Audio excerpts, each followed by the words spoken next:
Hello and welcome to the channel.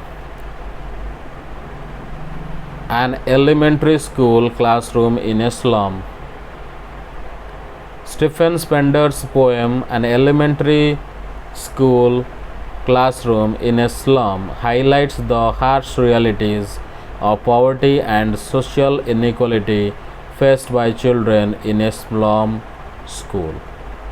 The poem vividly describes their miserable conditions and contrasts their bleak world with the idealistic images found in their classroom.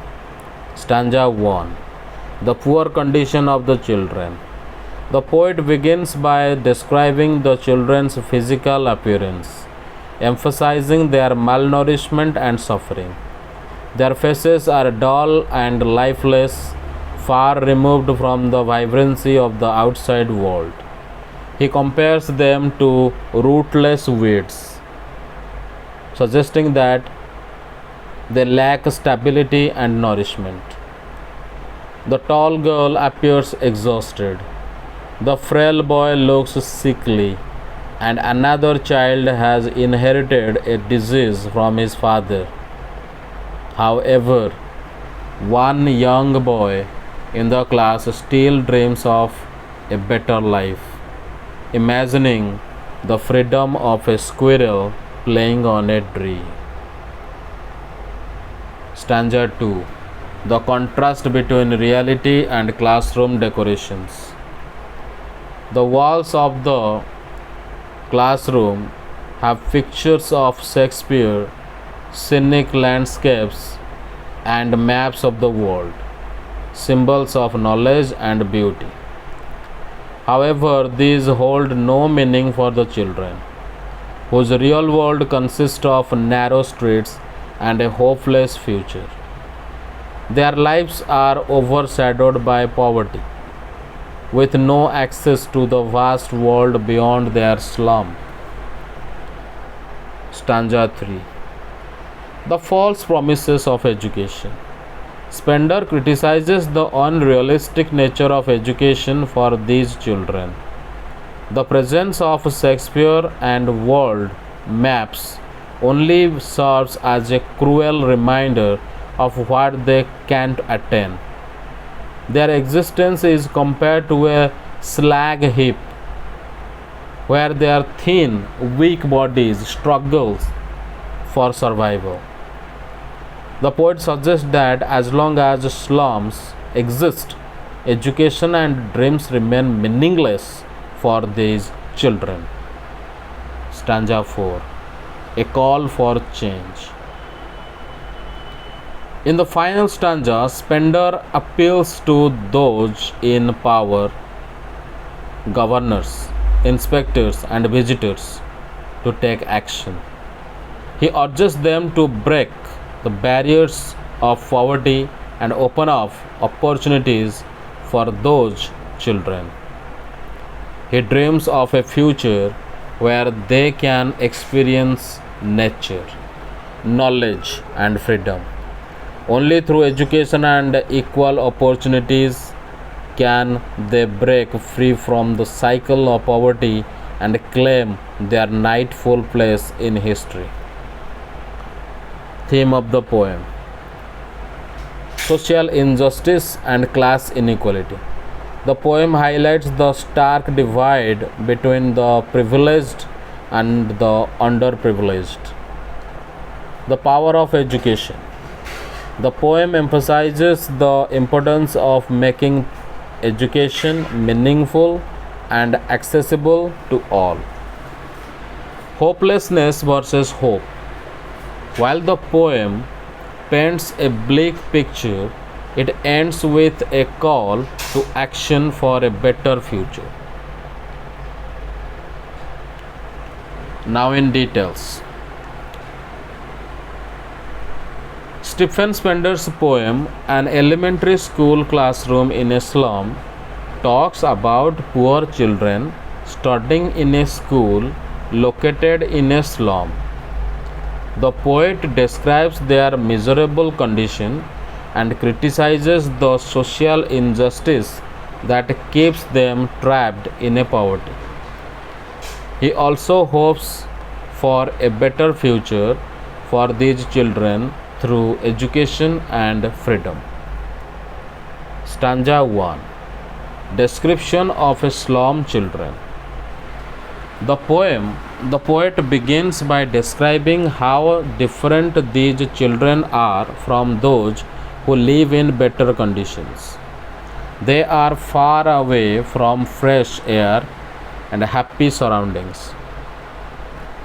Their faces look lifeless and dull, and they appear weak and undernourished.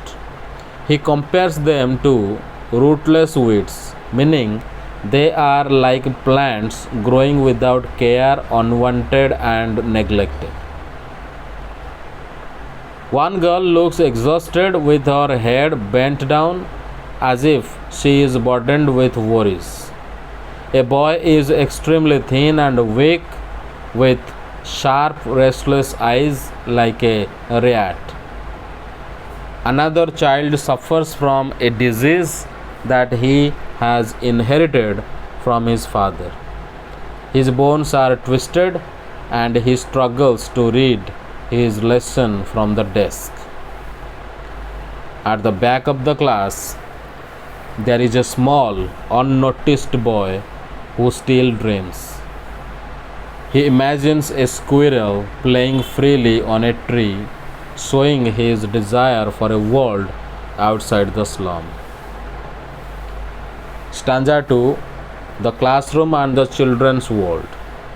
The classroom has old yellowish walls covered with donations and posters, pictures, and maps given by others.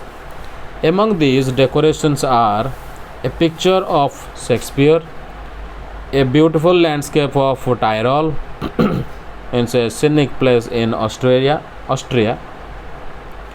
a map of the world showing different places. These images represent knowledge, beauty, and opportunities. However, these things have no meaning for the slum children because their real world is full of poverty and suffering. The poet says that their world is not the one shown in the map, but the world they see outside their classroom window. A world of narrow streets, pollution, hopelessness. Their future is dark and uncertain, like a foggy sky, far away from the rivers, mountains, and adventure shown in books. Stanza 3. The harsh reality of the slum. The poet then criticizes how unfair life is for these children. He says that Shakespeare is wicked, not because he was a bad person, but because his ideas of knowledge and love mean nothing to these poor children. The world map, which shows beautiful places, is also useless to them because they will never get to visit these places. Their lives are like rats hiding in dark holes, moving from one miserable day to another. They live in a heap of garbage and dirt, where these thin bodies and torn clothes expose their bones. They wear cheap glasses with broken lenses, just like pieces of glass lying on stones. Their entire life is trapped in the fog of poverty. Since the slums control their entire existence, the poet suggests that maps should be changed to show the harsh reality of slums rather than the big and beautiful world, because that is all these children will ever know. In stanza 4, a call for change. In the final stanza, the poet urges the governor, inspector, and visitors, means people in power, to take action.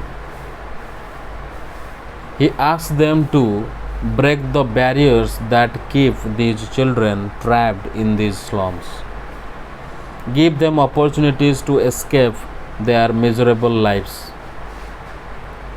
expose them to nature so they can turn in green fields and play on golden sands. Provide them with proper education so that they can read books freely and learn new things. Give them a bright future because history belongs to those who have knowledge,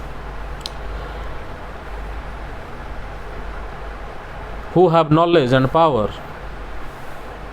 The poet ends on a hopeful note, believing that if these children are given a chance, they can achieve great things and lead better lives. The main ideas: poverty and social injustice. The poem shows how poor children suffer while rich people live in comfort. Power of education.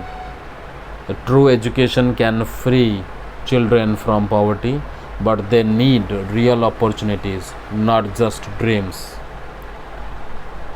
Hope for a better future. The poet wants people